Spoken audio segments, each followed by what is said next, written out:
Bonjour et bienvenue sur ce nouvel épisode de mon chat, de podcast, mais c'est parce qu'en fait mon chat est dans ma face, littéralement dans ma face.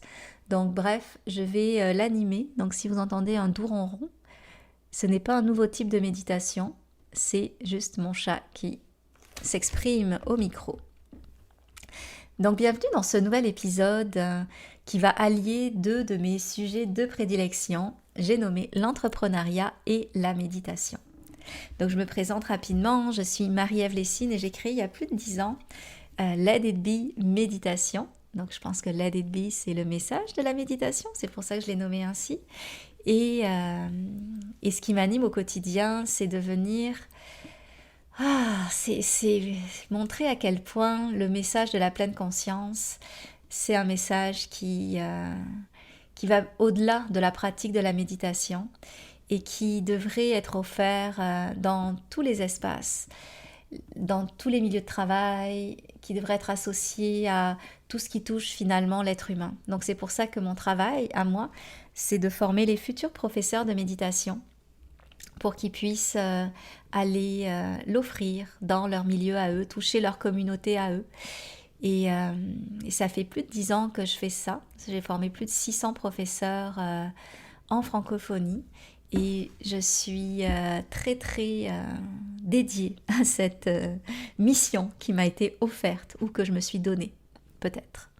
Alors, comment la méditation m'a transformée comme entrepreneur? Je dirais déjà, elle m'a transformée au niveau de ma conception du succès.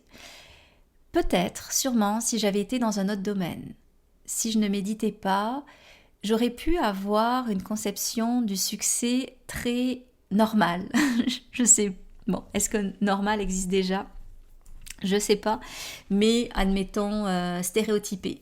J'aurais pu par exemple me dire hey, je suis en affaires, ce que je veux c'est faire de l'argent, montrer que je fais de l'argent, montrer que mes affaires vont bien, avoir des KPI qui me font sentir que je suis vraiment dans mes affaires. Bref, vous voyez de quoi je parle et peut-être que si je méditais pas depuis tant d'années, peut-être que j'aurais été vraiment la bonne candidate pour être extrêmement sensible à l'apparence, à la richesse, etc. Donc heureusement que la méditation a croisé un jour mon chemin parce que grâce à ça, vous allez voir, ma définition du succès, elle a été totalement transformée.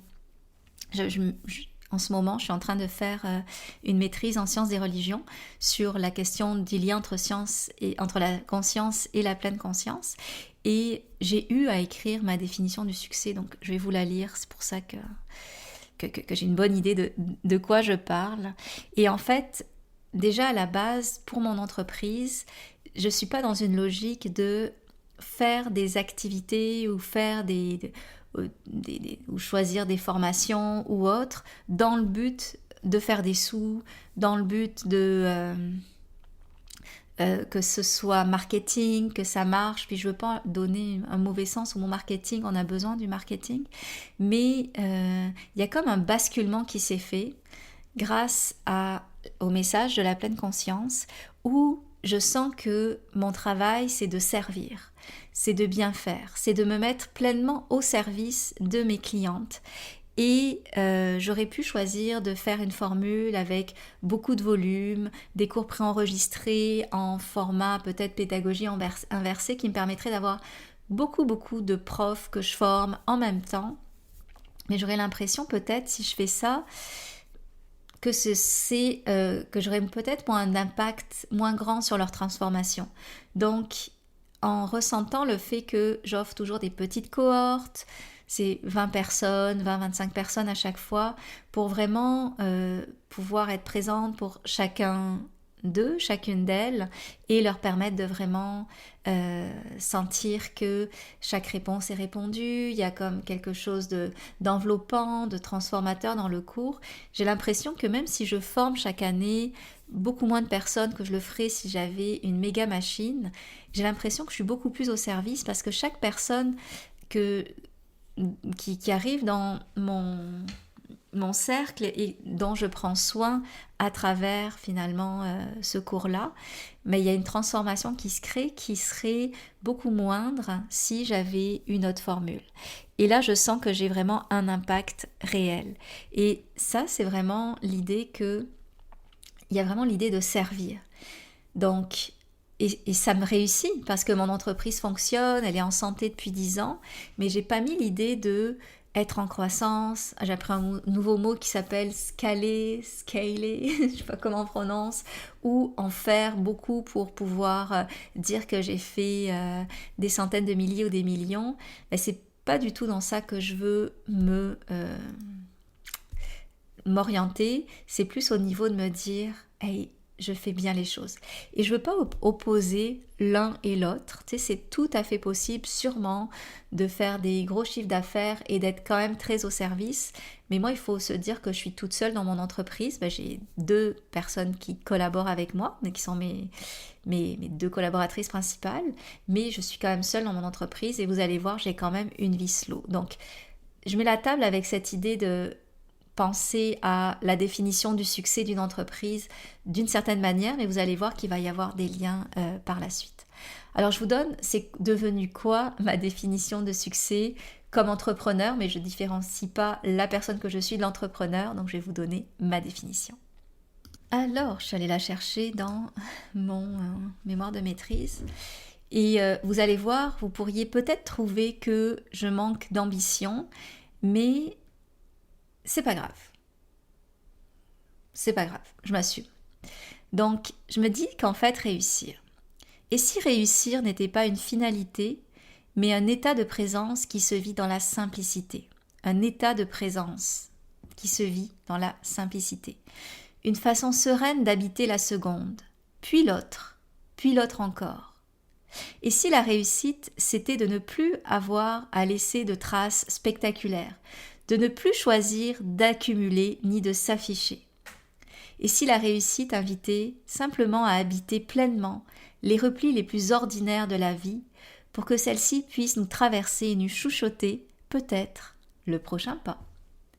C'est ça ma définition de la réussite, et ça m'amène au deuxième point, qui est que, grâce à la méditation, je suis en mesure de beaucoup plus me faire confiance et faire confiance à mon intuition. J'ai des petites notes, je vais juste les mettre pas trop loin, donc ça va faire un peu de bruit.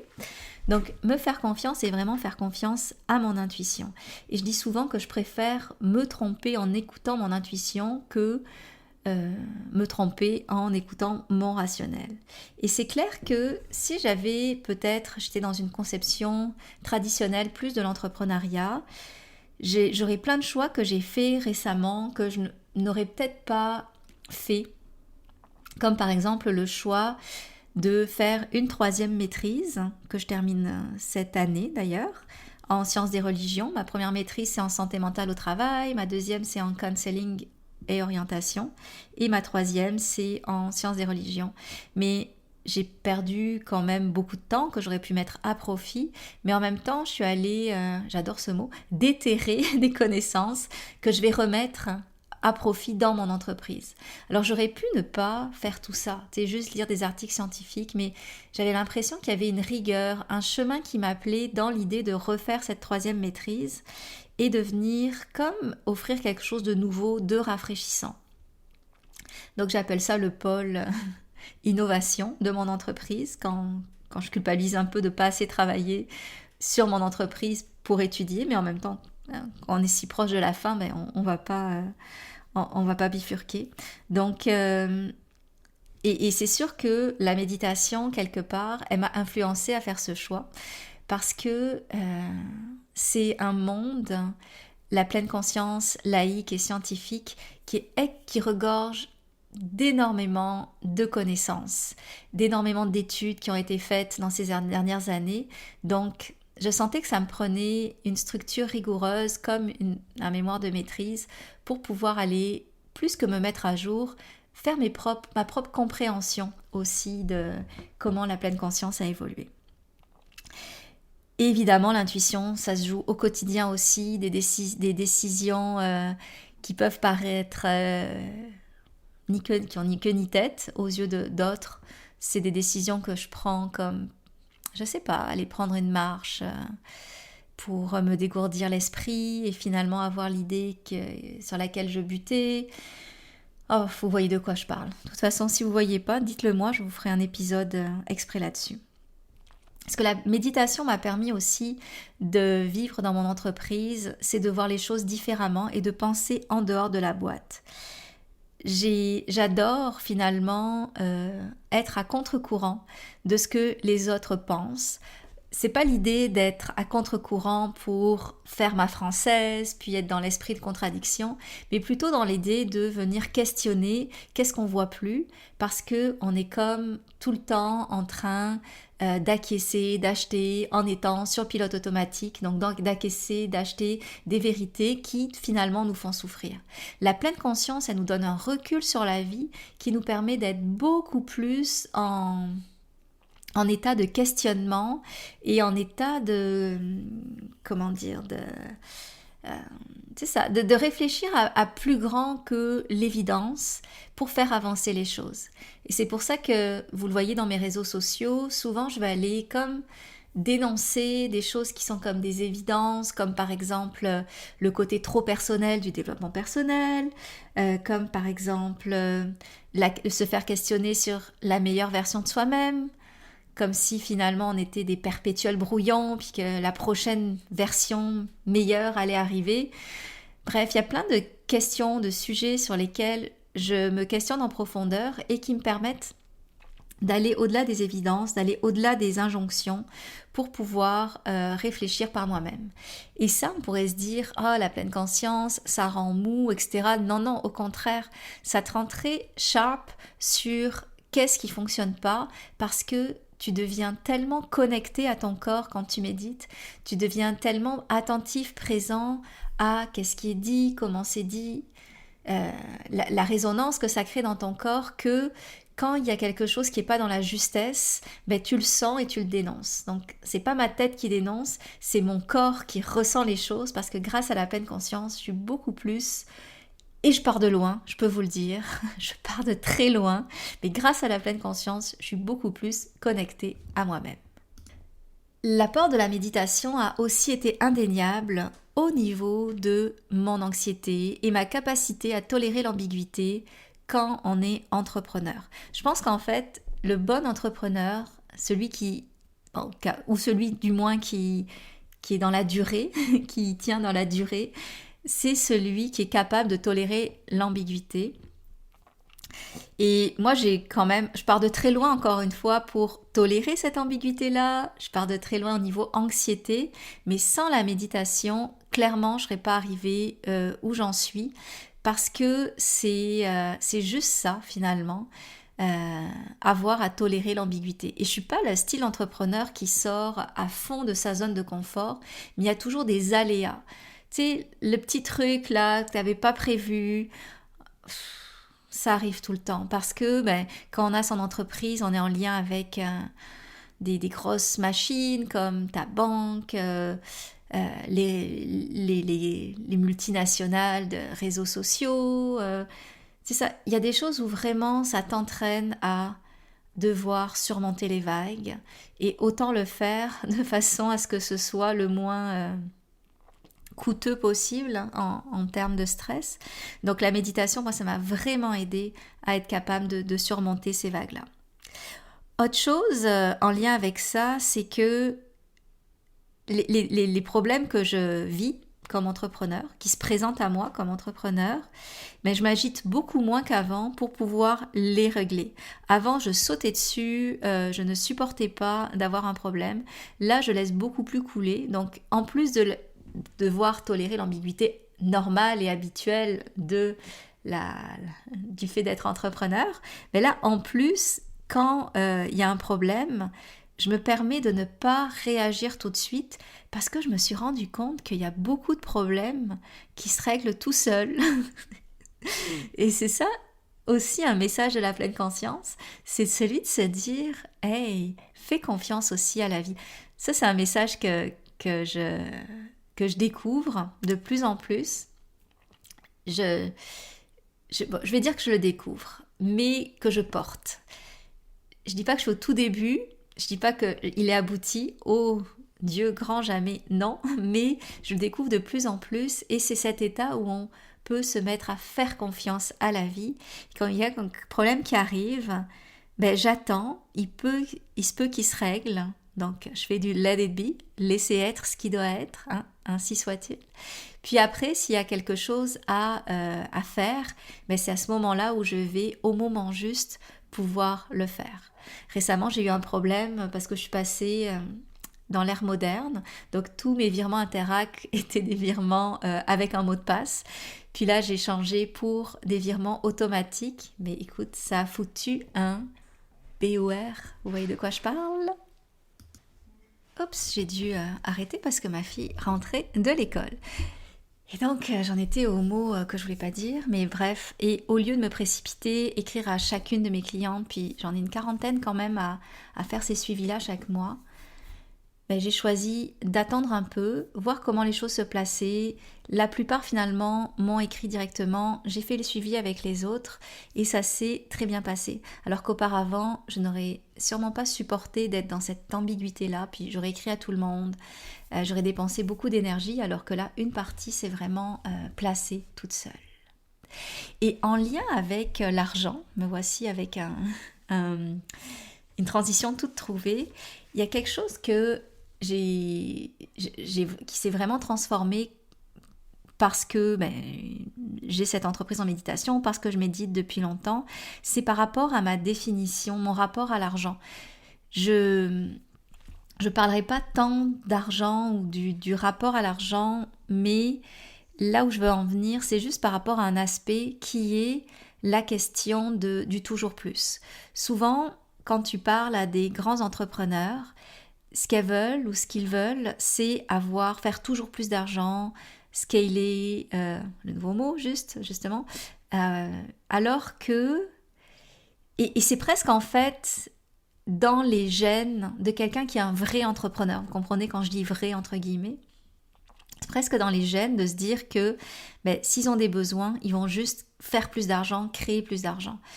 Moi je suis plus dans l'idée de me dire que je vais regarder beaucoup plus mes dépenses, faire attention à mes dépenses et vivre finalement plus simplement que vouloir avoir toujours plus des revenus. Donc c'est une autre façon de penser qui est peut-être plus dans la sobriété, dans la simplicité. J'adore ce mot, vous l'avez vu dans ma définition de la réussite, d'une vie réussie.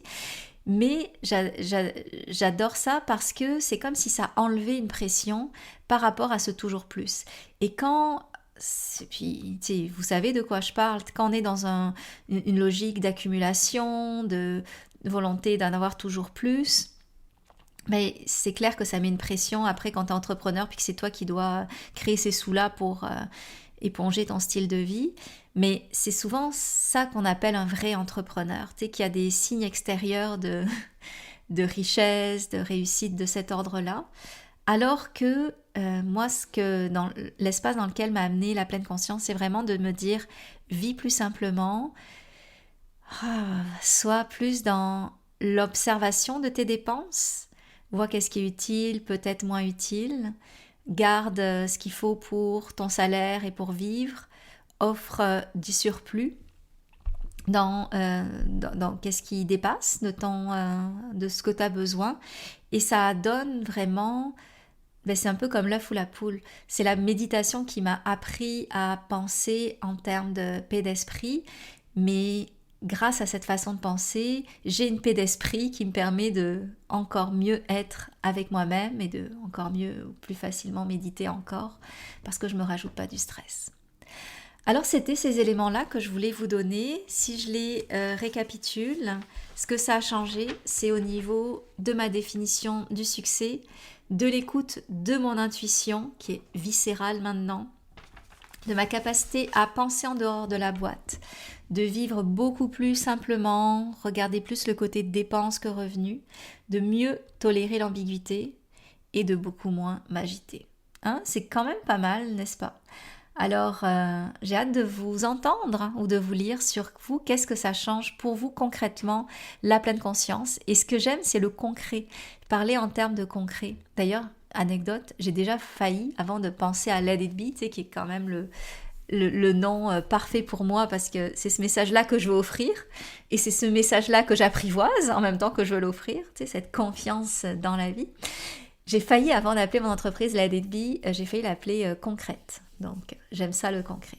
Puis si vous aimez les formations scientifiques, rigoureuses, mais bienveillantes et créatives en même temps, mais j'ai ouvert des places j'ai ouvert la prochaine cohorte de la formation de professeur de méditation pour septembre prochain, et vous avez un beau tarif Early Bird en ce moment. Alors j'ai bien hâte de vous connaître, et je vous dis à très bientôt.